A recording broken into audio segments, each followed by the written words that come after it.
Praise the Lord. கர்த்தருடைய பரிசுத்த நாமத்துக்கு மகிமை உண்டாவதாக.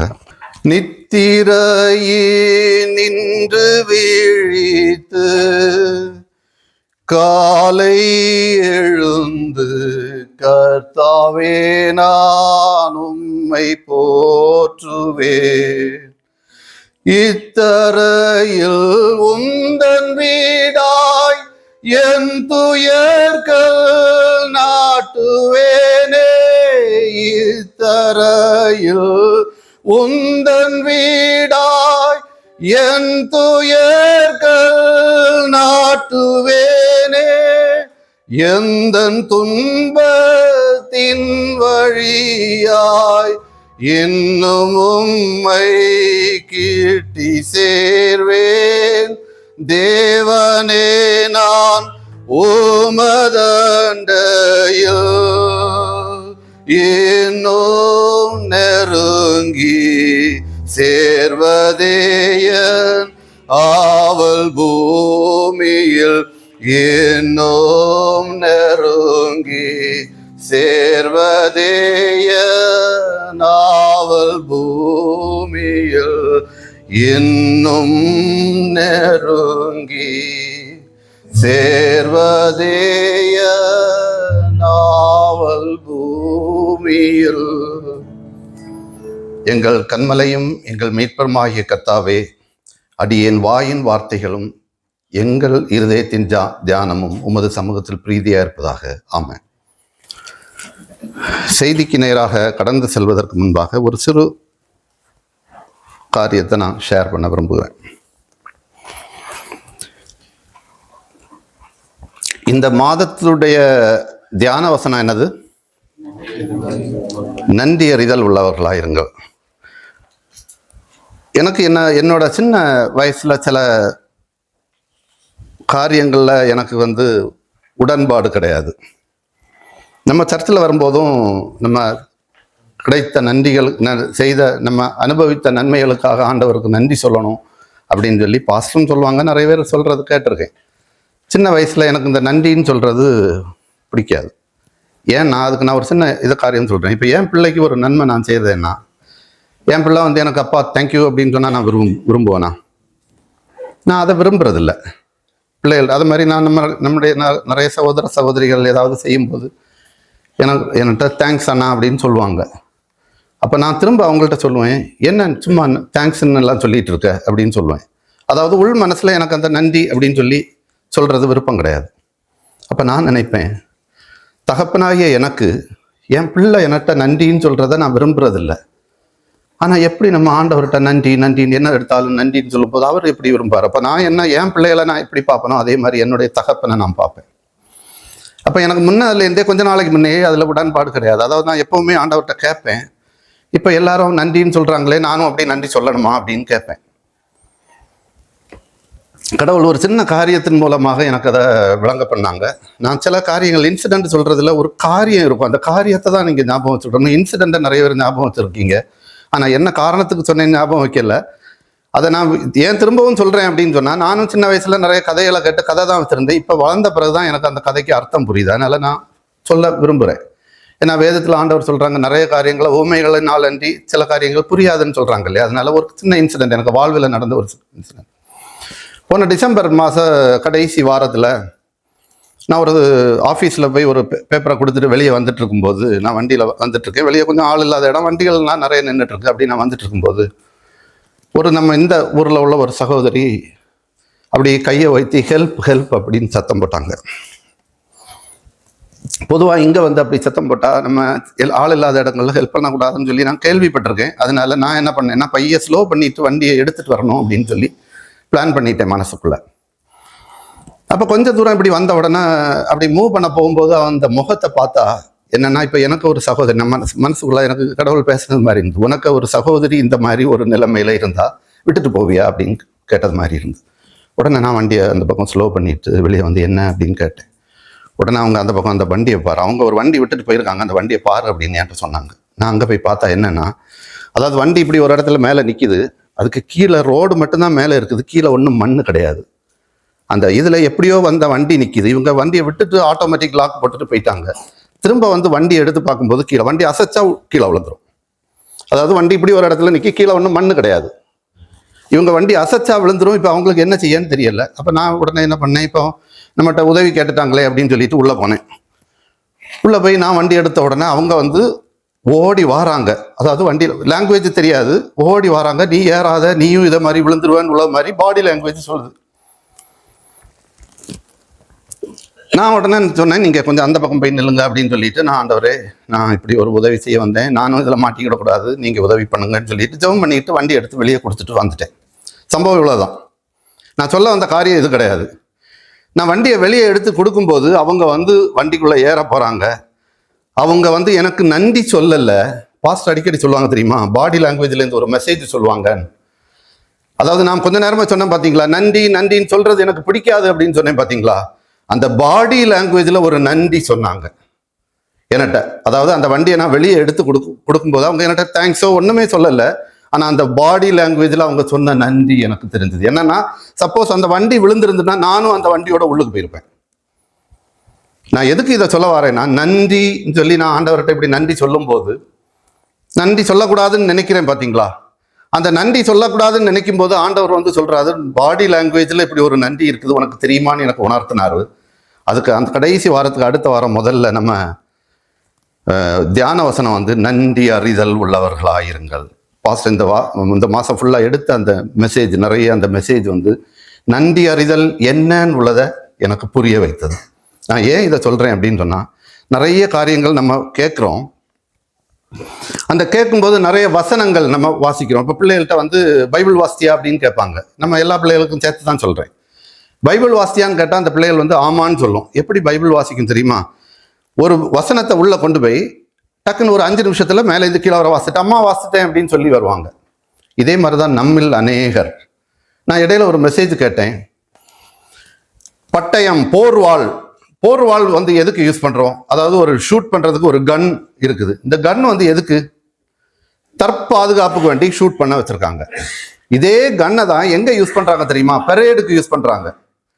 அந்த பெரேடுக்கு யூஸ் பண்ணும்போது எல்லாருமே கன் வச்சுருக்காங்க. அந்த கன் வச்சிருக்கிறதுல எல்லாருமே போர் வெற்றியாளர்கள் கிடையாது. இந்த கன்னை வந்து ஒரு பப்பட், ஒரு பொம்மை மாதிரி யூஸ் பண்ணுறாங்க. நம்ம கையில் ஒரு வாள், பட்டயம் கையில் இருக்குது. இந்த பட்டயம் சின்னதில் என்னுடைய தகப்பனார் வந்து போதகராக இருக்கும்போது அவர் ஒரு நாள் சொல்லியிருக்காரு. நான் அந்த சமயம்லாம் எனக்கு அது மனசுக்குள்ளே போகலை. நான் வந்து இவர் என்ன சொல்கிறாரு அப்படின்னு நினைப்பேன்.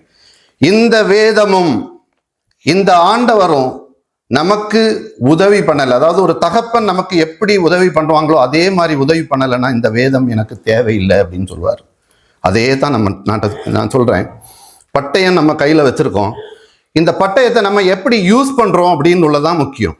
இந்த பட்டயத்தை வந்து நம்ம என்ன செய்கிறோம்னா, டெய்லி காலையில் அப்பா சொல்கிறாங்கன்னு பயந்து, அம்மா சொல்கிறாங்கன்னு பயந்து பிள்ளைகள் படிக்கிறது மாதிரி, நம்மவும் அப்பா படிக்கிறது மாதிரி அப்பா சொல்கிறாங்க, பிள்ளைகள் சொல்கிறாங்க அப்படின்னு நினச்சிட்டு நம்ம இந்த பட்டயத்தை யூஸ் பண்ணோம் அப்படின்னு சொன்னால், அந்த பரேடுக்கு நிற்கக்கூடிய அந்த கன் மாதிரி தான். ஒன்றுமே இருக்காது, வெறும் பட்டயம் மட்டும் கையில் இருக்கும்.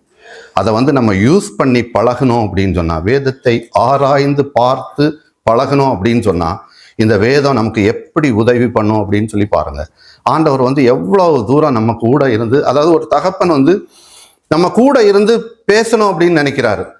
நான் வீட்டில் மனைவிட்ட பேசிட்டு இருக்கும்போது சில வேளை ஏதாவது சொன்னால், நான் கம்ப்யூட்டரில் ஆப்ரேட் பண்ணிட்டு இருந்தா கொஞ்ச நேரம் கழிச்சு பேசிட்டு இருக்கிறதுல சத்தம் நின்று போகும். ஏன் தெரியுமா? என்னதாவது கேட்டுட்டு இருப்பா, நான் பதில் சொல்லிக்கிட்டே பேசிக்கிட்டே தான் இருப்பேன். ஆனால் நான் கம்ப்யூட்டரை பார்த்துட்டு இருப்பேன். கொஞ்ச நேரம் கழிச்சு நான் என்னதாவது சொன்னேன், ஒரு பதிலும் வராது. கொஞ்ச நேரம் கழிச்சு அங்கேருந்து ஒரு கேள்வி வரும். நான் என்னதாவது கேட்டால் என் முகத்தை பார்த்து பதில் சொல்லணும். அதாவது நம்ம மனைவி ஒரு காரியம் நம்ம பேசும்போது அவங்கள்ட்ட தான் பேசுகிறோன்னு தெரிஞ்ச பிறகும் முகத்தை பார்த்து பேசணும்னு விரும்பும் போது ஒரு தகப்பன், நம்ம அப்பா என்ன நினைப்பாரு? நம்ம பைபிளை எடுத்த உடனே அவர் பார்ப்பாரு, பிள்ளை என்ன பேச வந்துட்டான் அப்படின்னு நினச்சி பார்த்துட்டு இருக்கும்போது நம்ம மேலேருந்து கீழே வர ஒரு ஓட்டம் ஓடிட்டு அங்கே போய் போட்டால் ஆண்டவர் என்ன நினைப்பாரு? நான் என் பிள்ளைகிட்ட பேசுறதுக்குன்னு வந்தேன், என் பிள்ளை எனக்கு வேண்டி சமயம் செலவழிக்கலன்னு. முகம் பார்த்து நம்ம அவங்கள்ட்ட தான் பேசிட்டு இருக்கும்போதும் முகம் பார்த்து பேசாமல் இருக்கும்போதும் அவங்களுக்கு அவ்வளோ வேதனை வருதுன்னா, அதே மாதிரி தானே நம்முடைய தகப்பன். இன்னைக்கு நிறைய பேர் காலையில் பைபிள் வாசிச்சுட்டு வரவங்க நான் கை வைத்தவும் சொல்லலை. நம்மை நாமே ஆராய்ந்து பாருங்க. இந்த வேதத்தை நம்ம எப்படி வாசித்தோம்? இன்னைக்கு காலையில் ஒரு அதிகாரம் வாசிக்கணும்னு கடமைக்கு நம்ம வாசித்தோமா?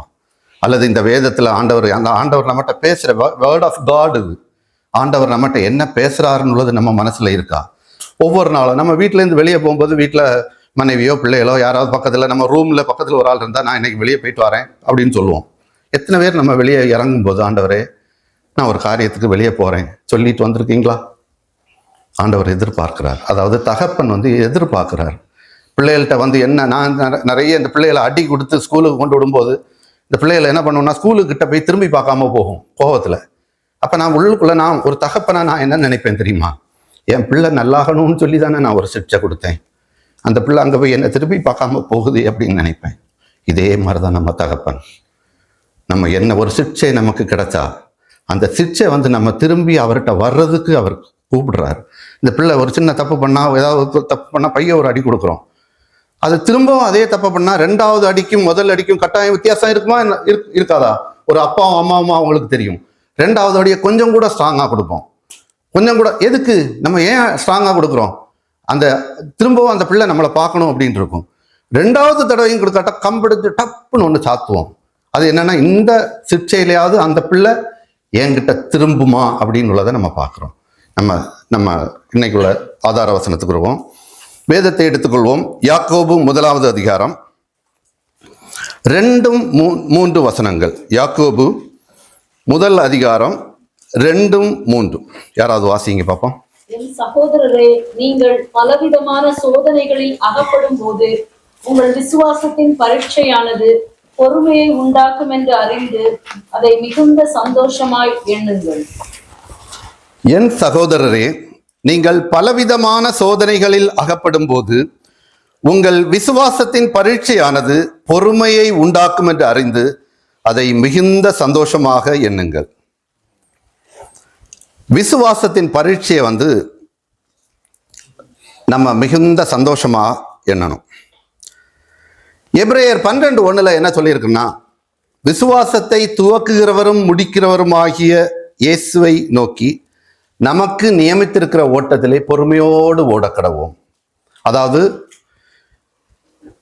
வாழ்க்கையில நம்ம ஆண்டவரை பின்பற்றி வரும்போது நமக்கு விசுவாசத்திற்கு ஒரு ஓட்டம் உண்டு. அந்த ஓட்டத்துக்கு தொடக்கமும் உண்டு, ஒரு முடிவும் உண்டு. அந்த தொடக்கத்துக்கும் முடிவுக்கும் இடையில இருக்கிறதா நம்முடைய வாழ்க்கை. அந்த எபிரேயர் 12:1 என்ன சொல்லுதுன்னா, அந்த துவக்குகிறவரும் முடிக்கிறவருமாயிருக்கிற இயேசுவை நோக்கி நமக்கு நியமித்திருக்கிற ஓட்டத்திலே பொறுமையோடு ஓடக்கடவோம். நம்ம பொறுமையா அந்த ஓட்டத்தை ஓடணும். இந்த ஓட்டத்துல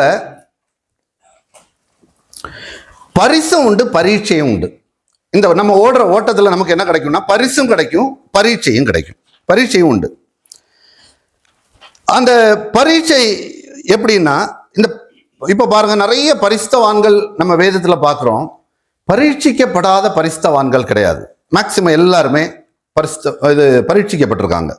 இந்த எபிரேயர் 11வது அதிகாரத்துல 33வது வசனத்தை வாசிங்க பார்ப்போம். எபிரேயர் 11வது அதிகாரம் 33வது வசனம். விசுவாசத்தினாலே அவர்கள் ராஜ்யங்களை ஜெயித்தார்கள், நீதியை நடப்பித்தார்கள், வாக்குத்தத்தங்களை பெற்றார்கள், சிங்கங்களின் வாய்களை அடைத்தார்கள். போதுமா? இதுல சொல்லி இருக்கிறது எல்லாமே விசுவாசத்தினால அவர்களுக்கு கிடைத்த பரிசு. அந்த பரிசு ஒவ்வொன்றா சொல்லியிருக்கு. அதுல அக்கினியின் உக்கிரத்தை, அடுத்த வசனம் தொடர்ந்து வாசிக்கும் போது இருக்குது, அக்கினியின் உக்கிரத்தை அவித்தார்கள், பட்டய கருக்குக்கு தப்பினார்கள் அப்படின்னு எல்லாம் இருக்குது. இதெல்லாம் பரிசு. 37வது வசனத்தை வாசிங்க. கல்லெறியுண்டவர்கள், பாலால் அறுப்புண்டார்கள், பரீட்சை பார்க்கப்பட்டார்கள். போதுமா? அதுக்கு கீழே நிறைய வருது. எல்லாமே அவங்களுக்கு சோதனையின் காலம்.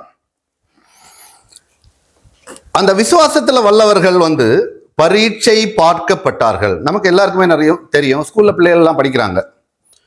இந்த ஸ்கூல்ல படிக்கிற பிள்ளைகள், 2ஆம் கிளாஸ் படிக்கிற பிள்ளை ஒரு பரீட்சையில பாஸ் ஆனா மட்டும்தான் 3ஆம் கிளாஸுக்கு போக முடியும். அது மாதிரி 10ஆம் கிளாஸ் படிக்கக்கூடிய பிள்ளை 10ஆம் கிளாஸ்ல பாஸ் ஆனா மட்டும்தான் அதுக்கு அடுத்த கிளாஸ்ல போக முடியும். இப்ப வாழ்க்கையில எல்லாருக்குமே டெஸ்ட் இருக்குது, பரீட்சை இருக்குது.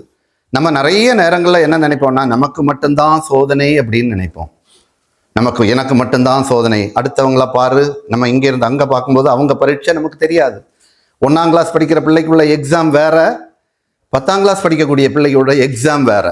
அதாவது ஒவ்வொருத்தரும் நமக்கு நியமித்திருக்கிற ஓட்டம், நமக்கு என்ன ஓட்டம் நியமித்திருக்கோ அதுல நம்ம பொறுமையோடு ஓடணும். இந்த பொறுமையோட ஓடும்போது நம்ம அப்பாவை பக்கத்துல வச்சிருந்தோம்னு வைங்களேன், அந்த அப்பாவை பக்கத்துல வச்சிருந்தோம்னா எந்த போராட்டம் வந்தாலும் நமக்கு அது கஷ்டமா தெரியாது. அதுக்கும் நான் ஒரு சின்ன இன்சிடென்ட் ஆல்ரெடி சொன்னதை தான் சொல்றேன். சின்ன வயசுல நான் ஊர்ல இருக்கும்போது அந்த தெருவில் மாடு நிறைய போகும். அப்போ என்னோட தங்கச்சி 2 பிள்ளைகள் உண்டு. இந்த பிள்ளைகளை நான் தூக்கி வச்சிருக்கும் போது இந்த மாடு ஓடும்போது இந்த பிள்ளை என் தோல்ல இருந்துட்டு என்ன பண்ணும் தெரியுமா? அந்த மாடை இப்படி எத்தி அடிக்கும். இந்த இன்சிடென்ட்டை விட்டுட்டு மேட்ரை மட்டும்தான் புரியணும். இதே நாள் ஒரு நாள், இதுக்கு அடுத்த நாள் என்ன பண்ணுச்சுன்னா, அந்த மாடு அங்கே இருந்து வருது, இந்த பிள்ளை தனியாக அதில் நின்னுது. அங்கே இருந்து ஓடி வருது, அண்ணே அப்படின்னு ஓடி வருது. நான் தூக்கின உடனே அது திரும்ப அடிக்கிறதுக்கு ரெடி ஆகுது. ஏன் சொல்றேன் தெரியுமா? ஒரு விசுவாசத்தின் பரீட்சை உனக்கு வரும்போது உன் அப்பா பக்கத்துல இருந்தா உனக்கு எந்த மைண்ட்ல எந்த டென்ஷனும் இருக்காது. நீ ஏன் பயந்து அலற தெரியுமா? உன் அப்பாவை நீ நினைக்கல. ஒண்ணு, உங்க அப்பா இருக்காருல்ல, நம்ம அப்பா, இவர் ஒண்ணுமே செய்ய முடியாதவர்னா உனக்கு வரக்கூடிய கஷ்டத்துல நீ என்ன பண்ணு? சங்கடப்படு. நீ சங்கடப்படுறன்னா அதுக்கு அர்த்தம் என்ன தெரியுமா? இந்த இடத்துல உனக்கு அப்பா ஒண்ணுமே செய்ய முடியாது அப்படின்னு நினைக்கிறீங்களா நீங்க? ஆனா ஏன் கஷ்டம் வரும்போது அழுறீங்க? நமக்கு ஒரு வாழ்க்கையில ஒரு கஷ்டம் வரும்போது நம்ம ஏன் அழுறோம்னா நம்ம ஆண்டவரை சார்ந்து கொள்றோம். சங்கீதக்காரன் சொல்லுகிறார், எனக்கு அனுகூலம் பண்ணுகிறவர்கள் மத்தியில் என் தேவன் என்னோடு இருக்கிறார். அதாவது நம்ம என்ன காரியம் நடக்கணும்னாலும் அதுக்கு அனுகூலம் பண்றதுக்கு ஒருத்தர் இருக்கார். அவர் தான் என்ன வேணாலும் செய்வார். இப்போ ஒரே காரியத்தை நம்ம ஆஃபீஸில் போய் கேட்குறோம். 3 பேர் போய் கேட்கும்போது 3 பேருக்கும் ரிஜெக்ட் ஆகுது. 4வது நம்ம போய் கேட்கும்போது நமக்கு ஓகே ஆகுதுன்னா என்ன அர்த்தம்? நமக்கு ஒரு காரியம் நமக்கு நன்மையாக நடக்கும்போது உடனே நம்ம என்ன செய்யணும் தெரியுமா? அப்பாவை பார்க்கணும். அப்பா நன்றி. இந்த நன்றி வாயால் சொல்றது இல்லை, பாடி லாங்குவேஜில் நன்றி அறிதல் இருக்க வேண்டும். இதுக்கு தான் நான் முதல்ல ஒரு இதை சொன்னேன். நான் எனக்கு கான்செப்ட் முன்ன நன்றி சொல்றது என்னத்துக்குன்னு கேட்டதை எனக்கு இந்த நன்றி அறிதல்னு உள்ள டாப்பிக்கை வச்சு ஆண்டவர் எனக்கு போதகர் வாயிலா அந்த ஒவ்வொரு மெசேஜ் எடுக்கும்போது எனக்கு அதை புரிய வச்சார். அது நன்றி சொல்றது கிடையாது, நன்றி அறிதல் உள்ளவர்களாய் இருங்கள். நம்ம என்ன வாழ்க்கையில ஒரு சோதனை, நம்ம விசுவாச பரீட்சை நமக்கு வாழ்க்கையில வரும்போது, நம்ம பலவித சோதனைகளை அகப்படும் போது அது பொறுமையை உண்டாக்கும் என்று அறிந்து நம்ம அந்த சந்தோஷத்தோடு அந்த பரீட்சையை ஏற்றுக்கணும். 2 தீமோத்தேயு இப்போ பாருங்க, இந்த பரிசுத்தவான் ஒரு சின்ன எக்ஸாம்பிள் மட்டும் பார்ப்போம். ஆதியாகமம் 22வது அதிகாரம் 1வது வசனம். யாராவது வாசிங்க. ஆதியாகமம் 22வது அதிகாரம் 1வது வசனம். இந்த காரியங்கள் நடந்த பின்பு தேவன் ஆபிரகாமை சோதித்தார். போதுமா? இந்த காரியங்கள் நடந்த பின்பு தேவன் ஆபிரகாமை சோதித்தார். விசுவாசிகளின் தகப்பன் யாரு? அவர் என்ன சும்மாவா அவரை விசுவாசிகளின் தகப்பன் சொல்றோம்? நமக்கு அந்த ஃபுல் ஹிஸ்டரி தெரிஞ்சதுனால அவர்கிட்ட சொல்றோம். ஒரு வாக்குத்தத்தம் கொடுத்த உடனே அந்த வாக்குத்தத்தம் அவர் நிறைவேற்றினார். எத்தனை வருஷம் எடுத்தாரு? அந்த வாக்குத்தத்தம் நிறைவேறதுக்கு எத்தனை வருஷம் ஆயிட்டு? 25 வருஷம் ஆயிட்டுன்னு வைங்களேன். நமக்கு ஒரு காரியம் நம்ம ஆண்டவர்கிட்ட கேட்டு 1 மாசத்துக்குள்ள கிடைக்கலன்னா எவ்வளோ கோவம் வருது. நான் எத்தனை தடவை கேட்குறேன், ஏன் நீங்கள் எனக்கு செய்ய மாட்டேங்கிறீங்க? கேட்குறோமா? உள் மனசில், வெளியே கேட்க மாட்டோம். உள் மனசில் நம்ம கேட்குறோமா? இப்போ நம்ம இருக்கும்போது நிறைய ஜெபம் பண்ணிட்டு வந்திருப்போம், ரிக்வஸ்ட் ஆண்டவர்கிட்ட வச்சுட்டு வந்திருப்போம். இந்த வர்ஷிப் டைம்லேயும் மனசுக்குள்ளே நினைப்போம், ஆண்டவரே நான் எத்தனை தடவை உங்கள்கிட்ட கேட்குறேன், ஆனால் நீங்கள் எனக்கு செய்ய மாட்டேங்கிறீங்களே. என் பிள்ளை சின்ன வயசில் ஒரு வயசில் இருக்கும்போது கீழே ஒரு பிளேடு கிடந்ததை எடுத்துகிட்டு வந்தால் என்ன பண்ணுவேன்? ஒரு அடி கொடுத்து அந்த பிளேடை கையிலேருந்து வாங்குவேன். ஆனால் இப்போ என்ன பண்ணுறேன் தெரியுமா? டேய் அந்த பிளேடை எடுத்துட்டு வாடா அப்படின்னு சொல்கிறேன். ஏன் தெரியுமா? இப்போ என் பிள்ளைகிட்ட நான் சொல்கிறதெல்லாம் நான் என் தகப்பனை நினச்சி பார்ப்பேன். என் தகப்பன் நமக்கு ஒரு காரியம் தரல அப்படின்னு சொன்னால் அதில் ஏதாவது ஒரு காரணம் இருக்கும். என்னன்னாலும் நம்ம அதை சார்ந்து கொள்ளணும். ஆண்டவரை நம்ம சார்ந்து கொண்டோன்னு வச்சுடுங்களேன், அவர் எல்லா காரியங்களும் அந்த விசுவாச பரீட்சை நமக்கு வரும்போது அதை நன்மையாக நமக்கு முடிய பண்ணுவார். இந்த ஆபிரகாமை ஆண்டவர் சோதிச்சார். அந்த ஆபிரகாமை சோதிச்சுக்கிட்டு அவரை விசுவாசிகளின் தகப்பனா மாத்தினார். அந்த 2 தீமோத்தேயு 3வது அதிகாரம் 8வது வசனம் என்ன சொல்லுதுன்னா, என்னையும் எம்ரேயும் மோசேக்கு எதிர்த்து நின்றது போல இவர்களும் சத்தியத்திற்கு எதிர்த்து நிற்கிறார்கள். இவர்கள் துர்ப்புத்தியுள்ள மனுஷர்கள், விசுவாச விஷயத்தில் பரீட்சைக்கு நில்லாதவர்கள். அதாவது இங்க என்ன இந்த வார்த்தை என்ன சொல்லுது தெரியுமா? விசுவாச பரீட்சைக்கு நமக்கு நிற்க மனசு இல்லைன்னா நம்ம என்ன செய்கிறோமா தெரியுமா? இந்த வசனத்தின்படி சத்தியத்தை எதிர்த்து நிற்கிறோம். நம்ம விசுவாச பரீட்சைக்கு அந்த பரீட்சை வரும்போது அதை நம்ம மேற்கொள்ள நினைக்கல, அதுல நமக்கு விருப்பம் இல்லாம நம்ம பார்க்கிறோம்னா சத்தியத்தை நம்ம ஏற்றுக்கொள்ளலை அப்படின்னு சொல்லி இந்த வசனம் சொல்லுது. எல்லா பரிசுத்தவான்களோட வாழ்க்கையிலையும் ஒரு துவக்கமும் இருக்கு, ஒரு முடிவும் இருக்கு. அதுக்கு இடையில அந்த வாழ்க்கையின் பாதையில அந்த விசுவாசத்திற்கான பலனும் இருக்குது, அதுக்குரிய பரீட்சையும் இருக்குது. இப்போ லூக்கா 8வது அதிகாரம் 13வது வசனத்துல அந்த விதைக்க போன அந்த இதுல வந்து சொல்றாரு, கற்பாறையின் மேல் விதைக்கப்பட்டவர்கள் கேட்கும் போது சந்தோஷத்தோட வசனத்தை ஏற்றுக்கொள்கிறார்கள்.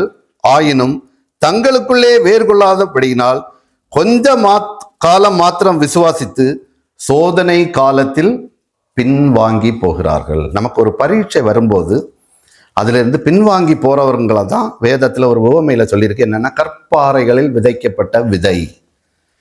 நமக்கு விதை வந்து கற்பாறையில விதைக்கப்பட்டிருக்கா? ஏன்னா நம்ம சோதனை வரும்போது எப்பவுமே ஆண்டவர்கிட்ட நம்ம கொஸ்டின் பண்றோம், ஆண்டவரே ஏன் எனக்கு இந்த சோதனை? எல்லாமே நம்ம என்னன்னா, எந்த சோதனை வந்தாலும் ஆண்டவரை நம்ம சார்ந்துக்கிட்டோம்னா அந்த சோதனையிலிருந்து அதை தாண்டி போகக்கூடிய ஒரு சக்தியை கொடுப்பார்.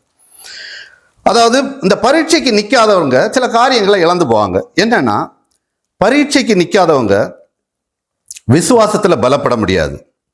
அப்படி விசுவாசத்துல பலப்படாட்டா நம்ம போராட முடியாது. அப்படி நம்ம போராடாட்டா ஓட்டத்தை கரெக்டாக முடிக்க முடியாது. நம்ம இந்த ஓட்டத்தை நமக்கு நியமித்திருக்கிற ஓட்டத்தை பொறுமையோடு ஓடணும்னா நம்ம முதல்ல பரீட்சைக்கு நிற்கணும். பரீட்சைக்கு நின்று விசுவாசத்துல பலப்படணும். இப்போ இந்த பரீட்சைக்கு நின்று விசுவாசத்துல பலப்பட்ட ஒரு எக்ஸாம்பிள் மட்டும் உங்களுக்கு நான் சொல்றேன். கோலியாத்தை முறியடிக்கிறதுக்கு எல்லாரும் கோலியாத்தை வந்து ஆண்டவரை எதிர்த்து பேசிட்டு இருப்பான்.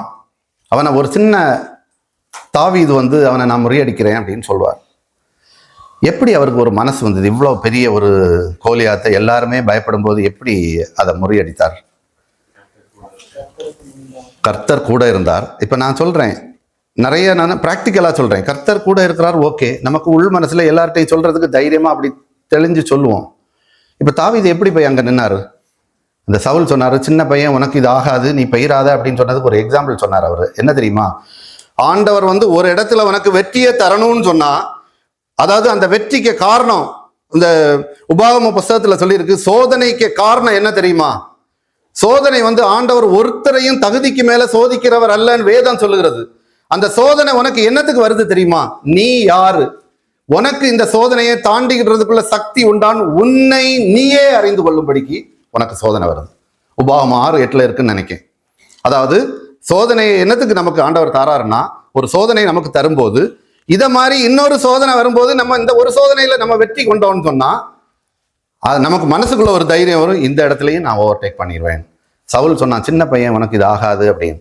உடனே தாவீது என்ன சொன்னார் தெரியுமா? நான் ஆடு மேய்ச்சிட்டு இருந்தேன் ஐயா, அங்க ஒரு புலி வந்தது. அந்த புலி வந்த உடனே நான் அதை கிழிச்சு போட்டேன். ஒரு கரடி அது எனக்கு எதிர்பட்டு வந்தது. அந்த கரடியை பார்த்த உடனே அதையும் நான் வாயை கிழிச்சு கொன்று போட்டேன். இந்த பெலிஸ்தன் என்ன சொன்னான் தெரியுமா? அந்த வார்த்தை எனக்கு ரொம்ப பிடிக்கும். இந்த பெலிஸ்தன் அந்த 2ல் 1க்கு தான் சமம். ஆண்டவர் எனக்கு ஒரு கரடி வரும்போது ஒரு சிங்கம் வரும்போது அதை கொல்றதுக்கு எனக்கு பலன் தந்திருக்காரு. அதனால இந்த பெலிஸ்தன் அந்த 2ல் 1க்கு சமம். அதனால நான் இவனை வெற்றி கொள்வேன். அதாவது ஒரு சோதனை நமக்கு வரும்போது, இப்போ சிங்கம் வரும்போது இப்போ நம்ம நினைச்சு பார்ப்போம். நம்ம அதை வாசிக்கும் போது நான் அதை நினைச்சு பார்த்துருக்கேன். என்னன்னா, இந்த சிங்கத்தை பார்த்த உடனே இவன் ஆண்டவரே சிங்கம் அப்படின்ட்டு ஓடி இருந்தான்னா, அடுத்தது கரடியை கண்டாலும் அது மாதிரி ஓடுவான். இப்போ வந்து ஆண்டவர் வந்து அதில் ஏதாவது ஒரு அற்புதம் பண்ணி அந்த சிங்கத்தை மாற்றணும் அப்படின்னு நம்ம நினைக்கிறது மாதிரி. இப்போ நம்ம ஒரு போராட்டத்தில் ஃபேஸ் பண்ணும்போது இப்படி தானே நினைக்கிறோம், ஆண்டவரே இதை மாற்றுங்கன்னு சொல்கிறோம். அந்த சோதனையை எதிர்கொள்றதுக்குள்ள சக்தி, தாண்டறதுக்குள்ள சக்தி தகப்பன் தந்திருக்காரு. அவர் நம்மளை ட்ரெயின் பண்ணுறதுக்கு வேண்டி இதில் சின்ன சின்ன இதுகளாக கொண்டு விடுவார். அதுலேருந்து நம்ம ஓவர்டேக் பண்ணுறதுக்கு என்ன செய்யணும்? இப்போ அவன் வந்து ஆண்டவரே இதை மாற்றுங்கன்னு சொல்லியிருந்தா இப்போ கோலியாத்தை கண்டோன்னே பயந்து ஓடி இருப்பான். அதை தைரியத்தை கொடுத்து அதுக்கு முன்னால், அதாவது நான் முதல்ல சொன்னது மாதிரி, அந்த சின்ன பிள்ளை அண்ணனுக்கு தோளில் இருக்கும்போது ஒரு மாடை கண்டா எத்தி அடிக்கிறதுக்கு கை வாங்குறது மாதிரி, அண்ணன் பக்கத்தில் இல்லைன்னு சொன்னால் மாடை கண்டோன்னு பயந்து ஓடுது பார்த்தீங்களா? அதே மாதிரி தான் நம்ம சோதனையில் செய்துட்டு இருக்கோம். ஒரு சோதனையை ஃபேஸ் பண்ணும்போது ஆண்டவர் நம்ம பக்கத்தில் இல்லைன்னா தான் நம்ம வேதனையோடு ஓடுறோம். அப்பா ஏன் எனக்கு இந்த சோதனையை தாரீங்கன்னு சொல்லி ஓடி ஓடி வாரம் தெரியுமா? இதுக்கு காரணம் என்னன்னா, நம்ம அந்த சோதனையை தாண்டறதுக்குள்ள சக்தி நமக்கு இல்லாமல். அதாவது பிசாசானவன் நம்ம சோதிப்பான். பிசாசானவன் நம்மளை சோதிக்கிறதுக்கு நிறைய காரணம் இருக்கு. அவன் பிசாசானவன் சோதிக்கும் போது என்னன்னா, நம்மளை அழிக்கிறதுக்கு வேண்டி சோதிப்பான். ஆனால் ஆண்டவர் நம்ம சோதிக்கும் போது நம்மளை உருவாக்குறதுக்கு வேண்டி நமக்கு சோதிக்கிறார். பிசாசானவருடைய சோதனை விசுவாசத்தை ஒளிய பண்ணுவதற்கான சோதனை. அதான் இயேசு கிறிஸ்து பேதுருட்ட சொன்னார், சாத்தான் உன்னை சோதிக்கும்படி என்கிட்ட பெர்மிஷன் கேட்டான். நான் என்ன பண்ணேன்? பெர்மிஷன் கொடுத்துட்டு உனக்கு விசுவாசம் ஒழிந்து போகாதபடிக்கு உனக்காக நான் வேண்டுதல் செய்தேன் அப்படின்னு சொல்றார். லூக்கா 22:32 சொல்லியிருக்கு, நானோ உன் விசுவாசம் ஒழிந்து போகாதபடிக்கு உனக்காக வேண்டிக் கொண்டேன். அதாவது தேவன் அனுமதிக்கிற பரீட்சை நம்மளை அதிகமாக பலப்படுத்துறவருக்கு. நம்ம நிறைய நேரங்களில் என்ன பண்ணோம்னா, இந்த 7 நாள் வெளியே வேலை செய்கிறோம். இந்த ஓய்வு நாளில் ஓடி ஆலயத்துக்கு வரோம். இந்த ஆலயத்துக்கு இந்த மெசேஜ் எல்லாம் கேட்டு இந்த ஒர்ஷிப்ல எல்லாம் இருக்கும்போது நமக்கு ஒரு ஹெல்த், அதாவது ஒரு பூஸ்ட் மாதிரி நம்ம அப்படி கம்முன்னு நிற்போம். அடுத்த நாள் ஆனோன்னா உலகத்துக்குள்ளே போகும்போது நம்ம திரும்பவும் அந்த உலகத்துக்கு போராட்டத்துக்குள்ளே சிக்கிடுவோம். திரும்ப அடுத்த வெள்ளிக்கிழமை வரும்போது, அடுத்த ஓய்வு நாளில் வரும்போது திரும்பவும் கொஞ்சம் பூஸ்டாக வருவோம். அதுக்கு அடுத்து போனோன்னா போயிடுவோம். இது நமக்கு இயல்பாக நிறைய பேருக்கு. அதாவது நான் இப்போ எனக்குள்ள எக்ஸாம்பிளை தான் சொல்கிறேன். என்ன மாதிரி தான் நீங்களும் இருப்பீங்க. இப்படி தான் நமக்கு இருக்கும். இதுக்கு காரணம் என்னன்னா, டெய்லி நம்ம ஆண்டவரோட ஒரு கனெக்ஷன் இல்லாதது ஒரு காரணம். டெய்லி நம்ம அந்த கனெக்ஷன் இருந்தோன்னா, தகப்பன் நம்ம கூட இருக்காருன்னா அது நமக்கு ஒரு பிரச்சனையாகவே தெரியாது. இப்போ 2 கொரிந்தியர் 13வது அதிகாரம் 5வது வசனத்தை வாசிங்க. 2 கொரிந்தியர் 13வது அதிகாரம் 5வது வசனம். நீங்கள் விசுவாசம் உள்ளவர்களோவென்று உங்களை நீங்களே சோதித்து அறியுங்கள். உங்களை நீங்களே பரிசித்து பாருங்கள்.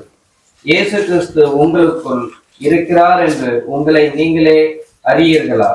நீங்கள் பரீட்சைக்கு நில்லாதவர்களாய் இருந்தால் அறியீர்கள். வசனத்தை பார்த்தீங்களா? நீங்கள் விசுவாசம் உள்ளவர்களோ என்று உங்களை நீங்களே சோதித்து அறியுங்கள். உங்களை நீங்களே பரீட்சித்து பாருங்கள். இயேசு கிறிஸ்து உங்களுக்குள் இருக்கிறார் என்று உங்களை நீங்களே அறியீர்களா? நீங்கள் பரீட்சைக்கு நில்லாதவர்களாயிருந்தால் அறியீர்கள். அதாவது சோதனை நமக்கு வேண்டாம் அப்படின்னு சொன்னீங்கன்னா, நான் முதல்ல சொன்ன மாதிரி வசனம் எவ்வளோ தெளிவாக சொல்லுது பார்த்தீங்களா? நம்ம சோதனை பரீட்சைக்கு நிற்காதவர்களாக இருந்தால் என்னன்னா, இந்த இயேசு கிறிஸ்து நமக்குள்ள இல்லை அப்படின்னு உள்ளது அர்த்தம்.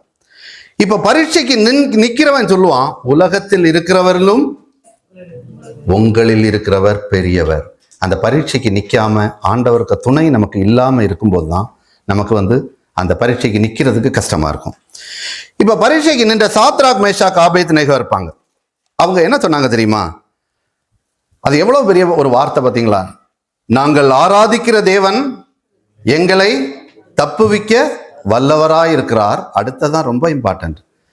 அவர் விடுவிக்காமற் போனாலும்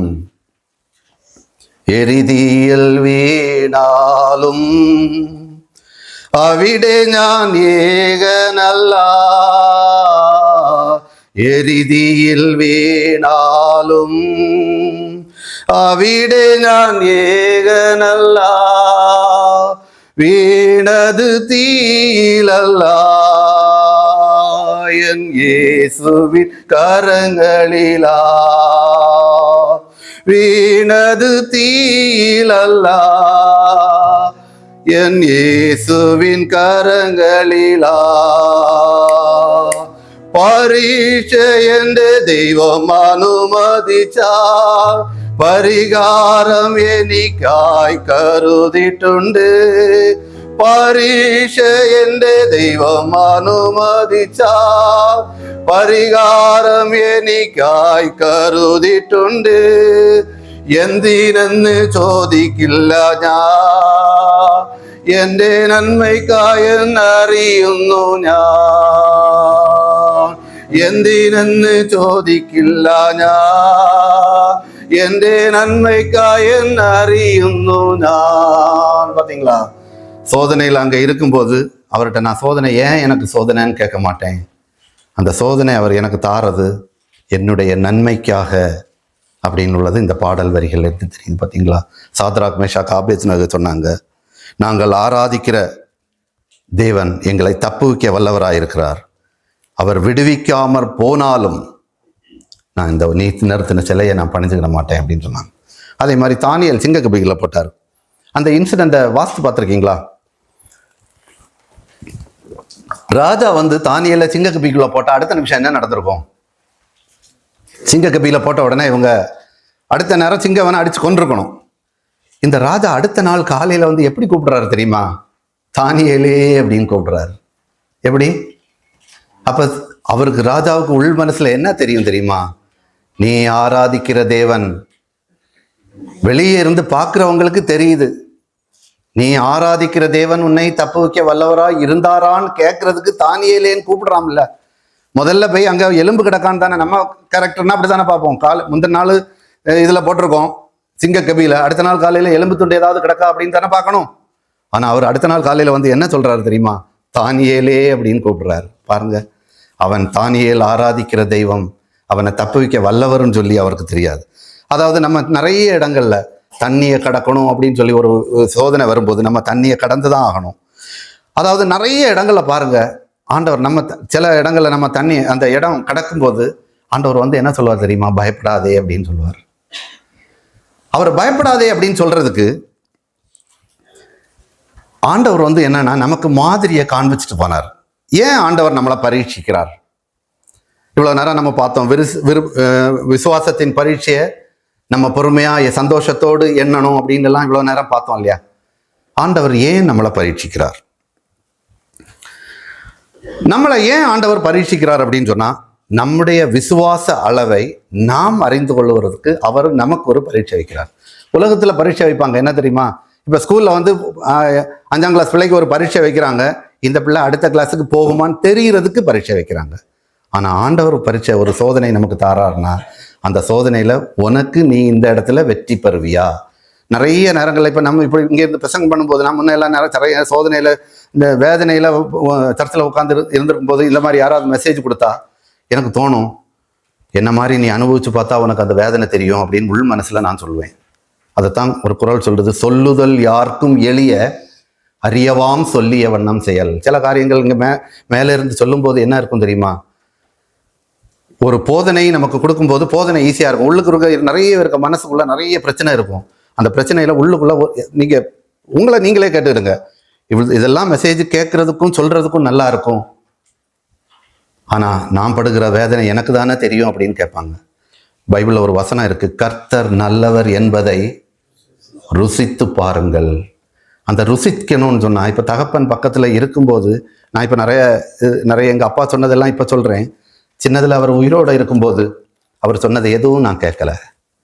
ஆனா ஒரு காரியம் தாண்டின பிறகுதான் எனக்கு அவர் சொன்னதுக்கு அர்த்தம் புரியுது.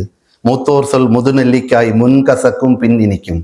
அதே மாதிரி வேதத்துல நம்ம ஒப்புக்கு நம்ம வாஸ்தோன்னு வைங்களேன், அந்த வேதத்துல உள்ள அதுக்கு அர்த்தம் வந்து நமக்கு புரியவே செய்யாது. நம்ம அப்பா நல்லவர் என்பதை என்ன செய்யணுமா? ருசித்து பார்க்கணுமா? அவர் எப்படின்னு உள்ளதை நீங்க ருசித்து பார்த்தீங்கன்னா ஆட்டோமேட்டிக்கா ஒவ்வொரு ஸ்டெப் வரும்போதும் நம்ம அதை கண்டுக்கிடுவோம். இப்போ ஆண்டவர் வந்து நம்மகிட்ட ஒரு காரியம் சொல்றாரு, எனக்கு மேல விசுவாசம் வை அப்படி இப்படின்னு எல்லாம் சொல்றாரு. அவர் சும்மா அந்த வேதத்துல உள்ள அந்த நம்ம சொல்லுவோம் தெரியுமா, ஏட்டு சுரக்காய் கரைக்கு உதவாதுன்னு சொல்ற மாதிரி அப்படியா சொல்றாரு? ஆண்டவர் என்ன சொல்லிட்டு போனாருன்னா, உங்களுக்கு என்ன வச்சுட்டு போனேன்? மாதிரியை வச்சுட்டு போனேன். என்னெல்லாம் நீ செய்யறியோ அதுக்கெல்லாம் உனக்கு நான் என்ன செய்யணும்னு உனக்கு மாதிரியை நான் வச்சுட்டு போயிருக்கேன். நீ என் அடிச்சுவடுகளை பின்பற்றி வா அப்படின்னு தான் சொல்றாரு. நம்ம எல்லாமே அவர் அங்க இருந்துட்டு அப்படி செய்யறாரு இப்படி செய்யறாருன்னு அப்படி நம்ம நினைச்சிட்டு இருக்கோம். எல்லாத்துக்கும் அவர் மனுஷனாய் இருந்து மாதிரியே நமக்கு காண்பிச்சுட்டு போனார். இப்ப பாருங்க, மத்தேயு 4வது அதிகாரம் 1வது வசனத்தை யாராவது வாசிங்க. மத்தேயு 4வது அதிகாரம் 1வது வசனம். அப்பொழுது இயேசு பிசாசினால் சோதிக்கப்படுவதற்கு ஆவியானவராலே வனாந்திரத்திற்கு கொண்டு போகப்பட்டார். பாத்தீங்களா, நம்முடைய தகப்பனுக்கும் சோதனை இருக்கு. அவர் எவ்வளவு பெரிய தேவன். அவர் மனுஷனா வெளிப்பட்டு உலகத்துல சுற்றி திரியும் போது அவரும் சோதனைக்கு உட்படுகிறார். அதாவது 40 நாள் அந்த உபவாச பீரியட் முடிஞ்சு எப்படி இருக்கும்? உபவாசம் முடியும் போது எப்படி இருக்கும்? நம்ம நிறைய பேர் கொஞ்சம் கொஞ்சம் உபவாசம் எடுத்திருப்போம். பகல உபவாசம் எடுப்போம், ராத்திரி கொஞ்சம் தண்ணியை குடிச்சு விடுவோம். ஃபுல் உபவாசம் எடுக்கும்போது நமக்கு என்ன செய்யிருக்கோம்னா, நம்ம அந்த பசி, அவ்வளோ பசியின் கொடுமையில் இவர் அந்த 40 நாள் முடிஞ்சு வெளியே வந்திருக்காரு. அப்போ யார் வரா? நம்ம அண்ணன் வராரு. வந்து இவர்கிட்ட கேட்குறாரு. என்ன கேட்குறாரு தெரியுமா? சாத்தானானவன் உள்ள வந்து என்ன கேட்குறாருன்னா, அதுல கீழே அடுத்த வசனத்துல சொல்லியிருக்கு, அவருக்கு பசி உண்டாயிட்டு. 2வது வசனத்துக்கு 2வது பாட்டுல இருக்குது, அவருக்கு பசி உண்டாயிட்டு. அதாவது மனுஷனா அவர் இருக்கும்போது அந்த உபவாசம் முடிஞ்சு இவருக்கு பசி உண்டாயிட்டு. அதாவது சாத்தான் நிறைய வேலையில நம்ம கிட்ட வருவான். எப்ப தெரியுமா? நம்ம வேதனையில இருக்கும்போது அந்த நேரம் பார்த்து கரெக்டா ஒரு ஐடியா கொண்டு வருவான். அதாவது நம்ம எங்க வீக்கா இருக்கோம்னு சொல்லி அவனுக்கு தெரியும்.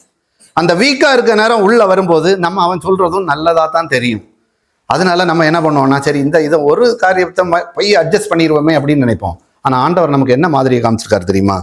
அவர் இரவும் பகலும் 40 நாள் உபவாசம் இருந்த பின்பு அவருக்கு பசி உண்டாயிட்டு. இந்த பசி நேரத்தில் இவன் வாரான், பிசாசு வருகிறான். வந்து நம்ம எப்போ பலவீனப்படுவோம்னு பார்த்து இருந்துட்டு இங்கே வரது மாதிரி வந்தான். உனக்கு அதாவது என்னன்னா, உங்களுக்கு பசிக்குதுன்னா நீர் தான் தேவன். அவனுக்கு நல்லா தெரியும் அவர் யாருன்னு.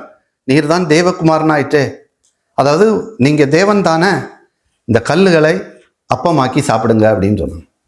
அப்போ இவருக்கு பசியா இருக்கும்போது நம்ம என்ன செய்வோம்? டக்குன்னு ஒரு கல்லை எடுத்து அப்பமா பார்த்து ஒரு இதை போட்டுடலாம், இவன் சொல்லிட்டானே அப்படித்தானே நினைப்போம். ஆனால் அவர் என்ன சொன்னார் தெரியுமா?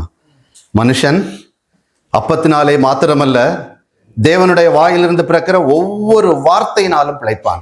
அதாவது மனுஷன் பிழைக்கிறதுக்கு அப்பம் மட்டும் கிடையாது, அவருடைய வார்த்தை இருக்குது அப்படின்னு.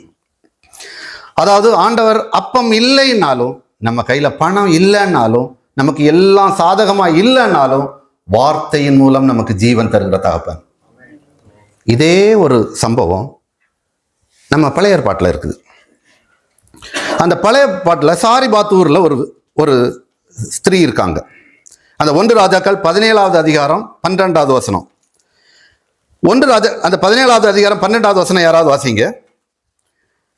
அதற்கு அவள், பானையில் ஒரு பிடி மாவும் கலயத்தில் கொஞ்சம் எண்ணெயுமே அல்லாமல் என்னிடத்தில் ஒரு அடையும் இல்லை என்று உம்முடைய தேவனாகிய கர்த்தருடைய ஜீவனை கொண்டு சொல்லுகிறேன்.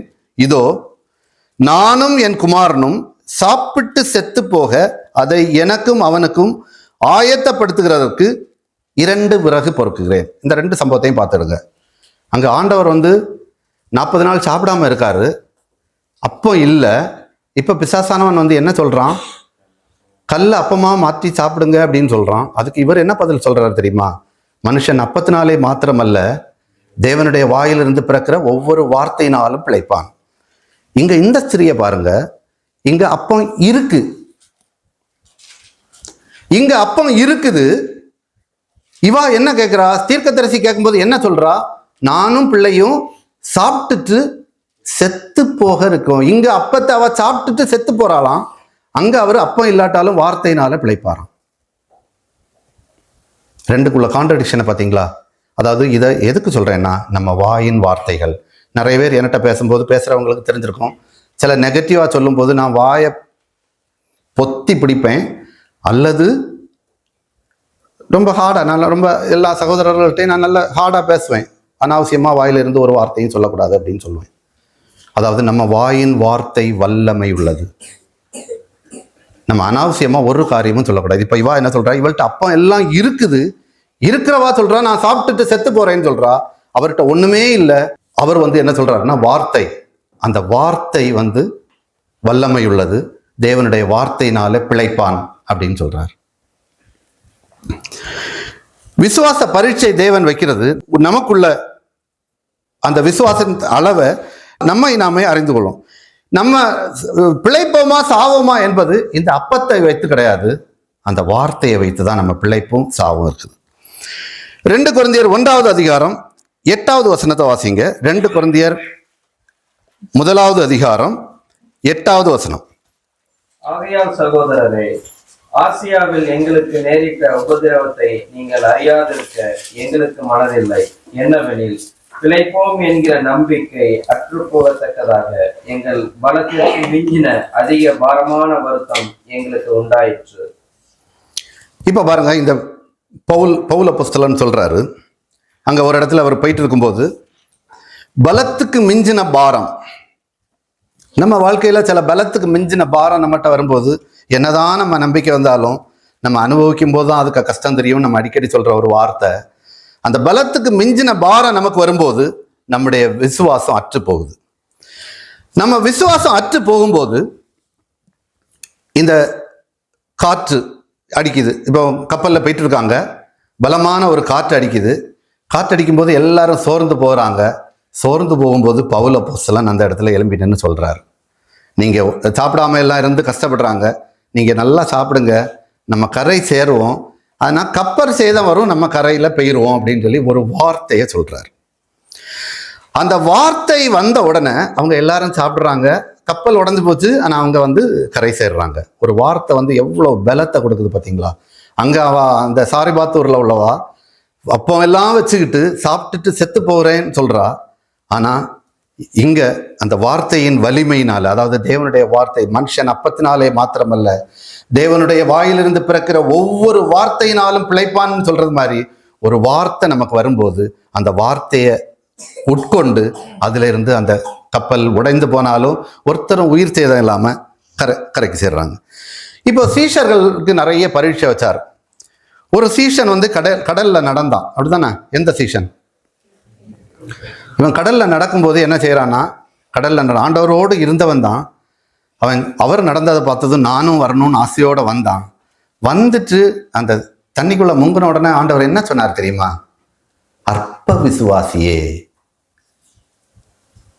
ஆண்டவர் கூட இருந்துகிட்டு அற்ப விசுவாசியே அப்படின்னு சொல்றாரு. ஏன்னா இவன் ஆண்டவர் கூட நடந்தவன். அவன் நடந்துகிட்டு என்ன சொல்றான்னா, அவனுக்கு விசுவாசம் அவ்வளோ குறைவுபட்டிருக்கு. அதனால சொல்றாரு, அற்ப விசுவாசியே ஏன் சந்தேகப்பட்டாய். நிறைய இடங்கள்ல இந்த சீஷர்கள் பண்ணக்கூடிய அந்த அவங்களுக்கு ரியாக்ஷன் பார்த்துட்டு ஆண்டவர் சொல்றாரு, உங்க விசுவாசம் இன்னும் வளரணும், நீங்க அற்ப விசுவாசிகளா இருக்கிறீங்க அப்படின்னு. நம்முடைய விசுவாசத்துக்கு தேவன் பரீட்சை வைக்கிறது. விசுவாசத்தை அறிய இன்னும் ஒரு காரியத்துக்கு ஆண்டவர் வந்து நமக்கு பரீட்சை வைக்கிறார். என்னன்னா, அவருடைய வல்லமை நமக்குள் இருப்பதை அறிய, அதை நாம் உணர்ந்து கொள்ள, அதை மற்றவர்கள் கண்டுகொள்ள. இப்ப கொஞ்ச நேரமே நம்ம வாசித்த அந்த அதிகாரத்துல அந்த பவுல் சொல்லுகிறாரு, நான் வந்து என்கிட்ட ஆண்டவர் என்ன சொல்லியிருக்காருன்னா, நீ வந்து ராயனுக்கு முன்பாக நிற்கணும், அதனால நீ என்ன பண்ணு அப்படின்னு சொல்லியிருக்கிறாரு. அப்ப என்ன அவர் அங்க கொண்டு போவாரு. அதனால கட்டாயம் கப்பல்ல ஒரு சேதமும் வராது. கப்பல் சேதம் வரும், ஒருத்தருக்கு உயிருக்கும் சேதம் வராதுன்னு சொல்லி சொல்றாரு. அப்போஸ்தலர் 28வது அதிகாரம் 5வது வசனத்தை வாசிங்க. அப்போஸ்தலர் 28வது அதிகாரம் 5வது வசனம். அவன் அந்த பூச்சியை தீயிலே உதறி போட்டு ஒரு தீங்கும் அடையாதிருந்தான். இந்த அதிகாரத்தில் சொல்லப்பட்ட அந்த இன்சிடென்ட் வந்து உங்களுக்கு தெரியும். அந்த 27வது அதிகாரத்தில் இதுக்கு ஃபுல் இது டீட்டெயில் சொல்லியிருக்கு. அதாவது கப்பல் ஆடி அசையுது. இப்ப கப்பலுக்குள்ள எல்லாரும் இருக்கும்போது இந்த பிரச்சனை வந்து எல்லாருக்குமான பிரச்சனை. அப்ப எல்லாருமே மாறி மாறி பேச மாட்டாங்க, கம்முன்னு உட்காந்துருவாங்க. இப்ப கப்பல்ல இருந்து வெளியே வந்தாச்சு. வெளியே வந்த இடத்துல என்னன்னா, எல்லாரும் அந்த குளிர்ல வெளியே வந்து உட்காந்துருக்காங்க. அங்கிருந்து அந்த வார்த்தையினால வெளியே வந்து இவங்க உட்காந்துருக்காங்க. வெளியே வந்து உட்கார்ந்துருக்கும் போது இந்த இவர் என்ன பண்றாருன்னா, பவுல் என்ன பண்றாருன்னா, கொஞ்சம் விறகுகளை எடுத்து இந்த நெருப்புல போடுறாரு. இவர் விறகு எடுத்து நெருப்புல எதுக்கு போட்டார் தெரியுமா? அவ்வளோ வெறும் குளிர்ல இருக்கவங்களுக்கு உதவி தான் பண்ணினார். உதவி பண்றதுக்கு இந்த நெருப்புல விறகு எடுத்து போட்டார். அப்ப விறகுல இருந்து ஒரு விரியன் பாம்பு வந்து இவருக்கு கையை கவ்வி கொண்டது அப்படின்னு வேதம் சொல்லுகிறது. இப்ப பாருங்க, முதல்ல அங்க கப்பல்ல உள்ள கடந்து கஷ்டப்படும் போது ஒரு வார்த்தையினால இவங்களை அப்போ எல்லாருக்கும் உதவி பண்ணாரு, வெளியே கொண்டு வந்தாரு, எல்லாரையும் சாப்பிட வச்சாரு, வெளியே கொண்டு வந்தாரு. இப்ப இங்கேயும் எல்லாரும் குளிர்ல விரைச்சிட்டு இருக்கும்போது அவர் எல்லாருக்கும் உதவி செய்யறதுக்கு தான் வந்தாரு. வரும்போது இவருக்கு கையில பாம்பு கடிச்ச உடனே நம்ம எல்லாரும் சொல்றது மாதிரிதான், நம்ம பைபிள்ல வாசித்த உடனே ஏதோ ஒரு புது கதை மாதிரி அதை வாசிக்க கூடாது, நம்ம சொல்றது மாதிரிதான். ஒரு ஆள் ஒரு பிரச்சனையில் பெரிய பிரச்சனையிலேருந்து தப்பி இங்க வரும்போது அடுத்த பிரச்சனையில மாட்டினா உடனே நம்ம என்ன சொல்லுவோம்? பாத்தியா, சாபம் அவனை அங்க இல்லாட்டா இங்க வந்து விடல பாத்தியா. நம்ம எல்லாரும் சொல்ற வார்த்தை தான், அவங்களும் மனுஷர்கள் தானே. அவங்க என்ன சொன்னாங்கன்னா, இந்த விசுவாசம் இவன் வந்து இது கடிச்ச உடனே அவங்க சொல்றாங்க, இங்க பாரு, இந்த மனுஷன் என்னதோ கொலை பாதகன், அந்த கப்பல் சேதத்துக்கு தப்பி இங்க வெளியே வந்த பிறகும் நம்ம ஸ்டைலில் சொன்னால் என்ன சொல்லுவோம், விதி அவனை விடலை அப்படின்னு நம்ம ஸ்டைலில் சொல்லுவோம் இல்லையா, அதை மாதிரி அவங்க இன்னொரு லாங்குவேஜில் சொன்னாங்க. இவன் பெரிய பாதகன், கொலை பாதகன், இப்போ இது கடித்த உடனே. இதனால நான் ஒரு காரியம் உங்கள்கிட்ட சொல்கிறேன் என்னன்னா, நிறைய வேறு சில காரியங்களை என்னெல்லாமோ சொல்லுவாங்க, எதையும் காதில் வாங்கக்கூடாது. என்னன்னா நானும் என் தகப்பனும் சொல்கிறவங்க 1000 காரியங்கள் சொல்லுவாங்க. நம்ம ஊரில் சொல்லுவாங்க தெரியுமா, எலும்பில்லாத நாக்கு வச்சு எதை வேணாலும் பேசுவாங்கன்னு. ஒன்று இப்படி பேசுவாங்க, இந்த வசனத்துக்கு அடுத்தது சொல்லும்போது உங்களுக்கு இன்னும் புரியும்.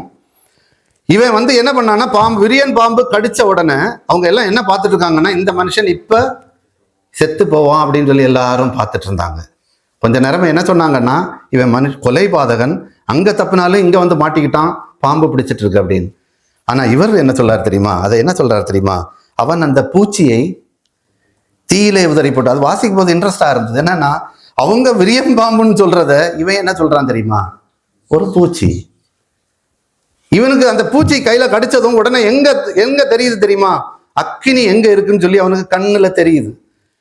சப்போஸ் அந்த அக்கினி அங்க இல்லை, இவனுக்கு கண்ணுல அந்த அக்கினி இல்லைன்னு வைங்களேன், இவன் அதை ஒரு மனுஷனா நான் அதை திங்க் பண்ணி பார்த்தேன். அந்த பூச்சி கையில ஒரு விரியன் பாம்பு கையில கடிச்சது, அந்த அக்கினி இவனுக்கு கண்ணுல தெரியலன்னா இவன் என்ன பண்ணுவான், டக்குன்னு இருக்கிற இடத்துல இப்படி உதறி போடுவான். உதறி போட்டா 2 காரியம் நடக்கும். என்ன நடக்கும், அது திரும்ப அவனையும் கடிக்கும், பக்கத்துல 250 பேர் வெளியே இருந்தாங்க, அதுல யாராவது ஒரு ஆளையும் கடிக்கும். இதை நான் எதுக்கு சொல்றேன் தெரியுமா, நம்ம வாழ்வுல நிறைய சோதனைகள் நமக்கு வரும்போது அதை சந்தோஷமா நம்ம எண்ணணும்னு உள்ள காரியம் என்னன்னா, நமக்கு ஒரு சோதனை ஆண்டவர் தரும்போது இதனால அடுத்தவங்களுக்கு ஒரு பிரயோஜனத்தை வச்சிருப்பார். இப்ப அவ்வளவு அந்த 250 பேர்ல வேற யாராவது ஒரு ஆளை கடிச்சிருந்தா அது ஏன் பவுல தேடி கடிக்கணும்? உலகத்தில் இருக்கிறவர்களும் உங்களில் இருக்கிறவர் பெரியவர். இவனை கடிச்சதுனால இவன் அந்த விரியன் பாம்பை என்ன பண்ணியிருக்கான், இவனுக்கு கண்ணில் அந்த தீ தெரிஞ்சதுனால தீயில தட்டி போடுறான்.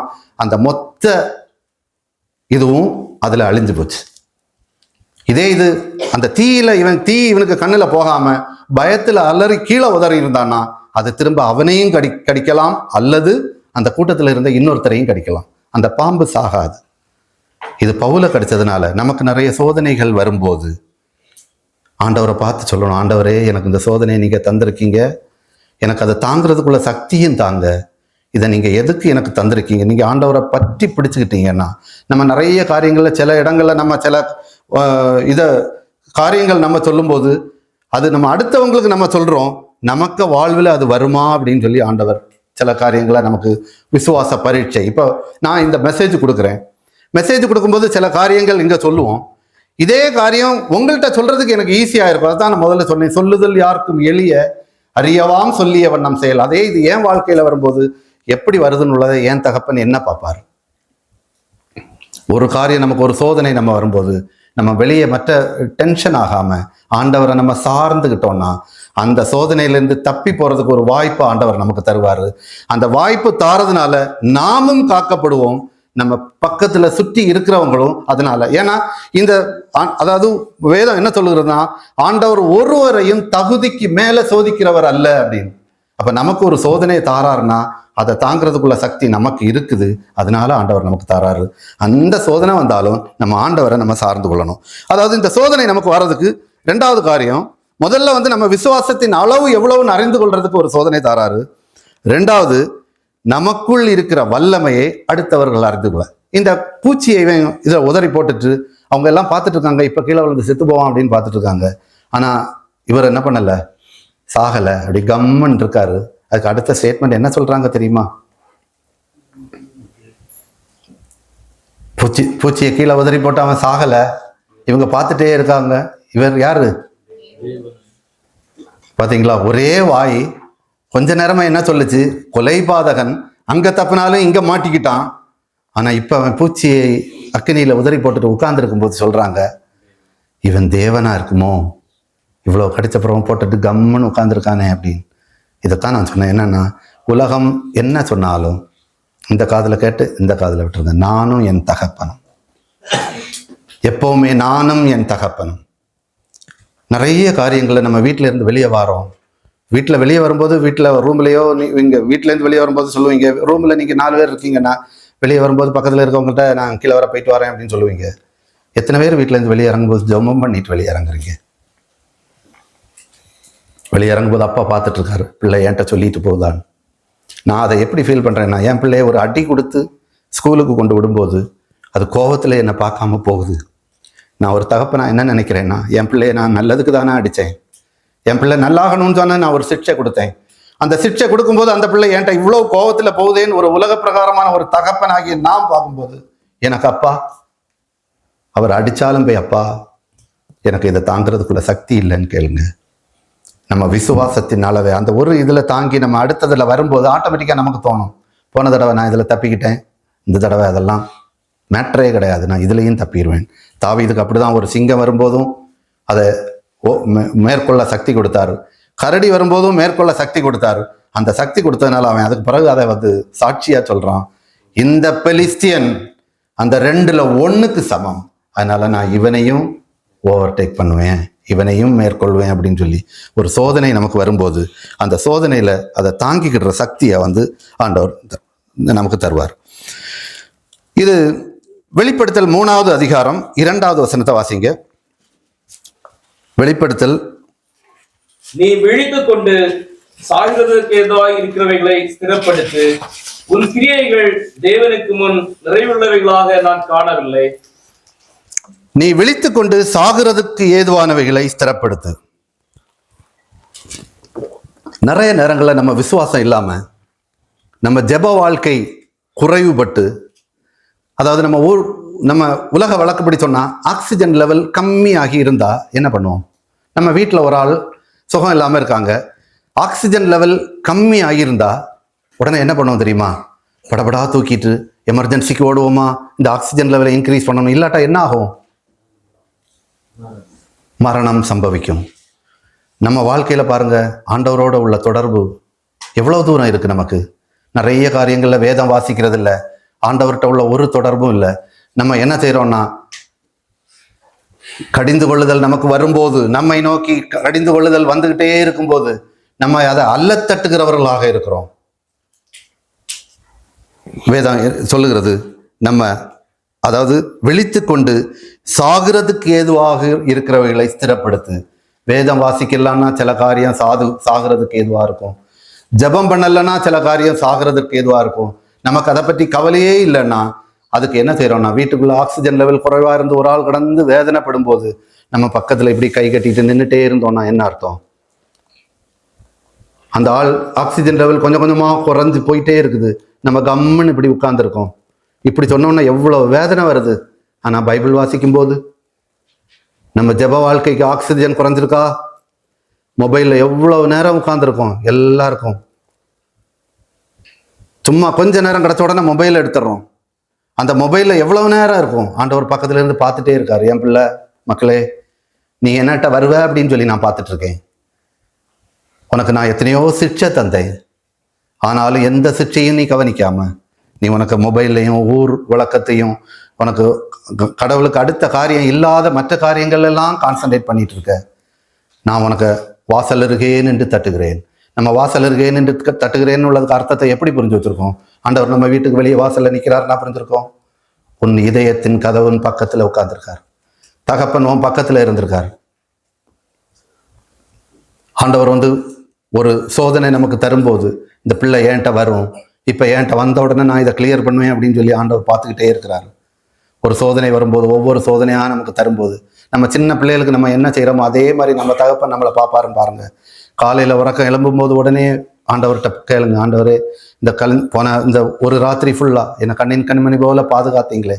விசுவாசத்தின் பரீட்சை, நமக்கு ஒரு பரீட்சை வரும்போது அந்த பரீட்சையை சந்தோஷமா எண்ணி பொறுமையோடு அதை நம்ம தாண்டினோம்னா ஆண்டவர் நம்ம வாழ்க்கையில பெரிய காரியங்களை செய்வார். ஆண்டவர் என்ன சொல்றாருன்னா, இன்று கண்ட எகிப்தியனை என்றுமே நீ காண்பதில்லை அப்படின்னு சொல்றாரு. ஆனா நம்ம என்ன செய்யறோம்னா அந்த எகிப்தியனை தான் டெய்லி பார்த்துட்டு இருக்கோம். ஆண்டவர் என்ன சொல்றாருன்னா, நீ என்னை விசுவாசிச்சு ஒவ்வொரு சோதனையிலிருந்து சந்தோஷமா ஏற்றுக்கொண்டு அதுலேருந்து வெளியே வந்தேன்னா அந்த இன்று கண்ட எகிப்தியனை நீ இனிமேல் காண்பதில்லை. ஒரு பாம்பு ஒருத்தனை கடிக்குது அப்படின்னு சொன்னா அந்த பாம்பு என்ன நினைக்கும் அப்படின்னு சொன்னா, இவனுக்கு கதை இதோட முடிஞ்சு போச்சு அப்படின்னு நினைக்கும். ஆனா இவன் எடுத்து அதை தீயில போடும்போது, நெருப்புல இவன் போடும்போது அந்த சாத்தான் அதோடு அழிந்து போகிறான். ஆண்டவர் அவனுக்கு வாழ்வை திருப்பி கட்டுகிறார். இதே மாதிரி நம்ம இன்னைக்கு கேட்ட அந்த வசனத்தின்படி நிறைய காரியங்களை ஆண்டவருக்கு சமர்ப்பிப்போம். நம்ம எல்லா காரியத்திலையும் ஆண்டவரை சார்ந்து கொள்வோம். நம்ம தகப்பனை நம்ம சார்ந்து கொண்டா தகப்பன் எந்த நேரத்திலையும் ஒரு பிரச்சனையும் இல்லாமல், அதாவது ஆண்டவர் எல்லா காரியங்களையும் நம்மளை ஒவ்வொரு காரியத்திலையும் என் பிள்ளை என்கிட்ட வரும் அப்படின்னு சொல்லி பார்த்துட்டு இருக்காரு. அதை நம்ம ஆண்டவரை சார்ந்து கொண்டோம்னா எல்லா காரியங்கள்லையும் வெற்றியா நடக்க வைப்பார். என்ன வந்தாலும் நம்புவேன் என் நேச மீட்பரை, யார் கைவிட்டாலும் பின் செல்வேன் எனது இயேசுவை.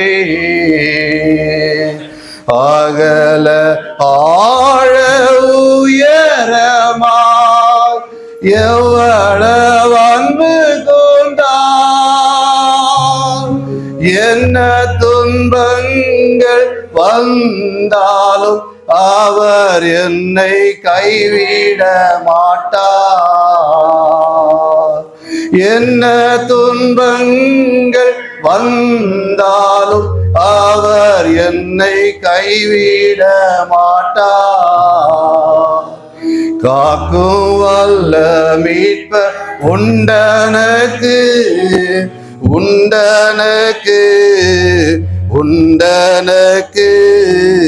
காக்கும் வல்ல மீட்பர் உண்டனக்கு, காத்திடுவார் என்றுமே, காத்திடுவார் என்றுமே. கண்களை மூடி ஜெபம் செய்வோம். எங்கள் நல்ல தகப்பனே, அருமையான இந்த நல்ல வேலைக்காக உமக்கு நன்றி செலுத்துகிறோம் அப்பா. நாங்கள் எங்களுக்கு வருகிற விசுவாசத்தின் பரீட்சையை சந்தோஷத்தோடு ஏற்றுக்கொள்கிறவர்களாக, உம்மை சார்ந்து கொள்கிறவர்களாக வளர நீர்தாமே கிருபை செய்தலாம். அந்த சோதனையை தாண்டி போகிற சக்தி உம்மிடத்திலிருந்து நாங்கள் பெற்றுக்கொள்ள எங்களுக்கு கிருபை செய்தோம். இயேசுவின் மூலம் கேட்கிறோம் நல்ல பிதாவே, ஆமென்.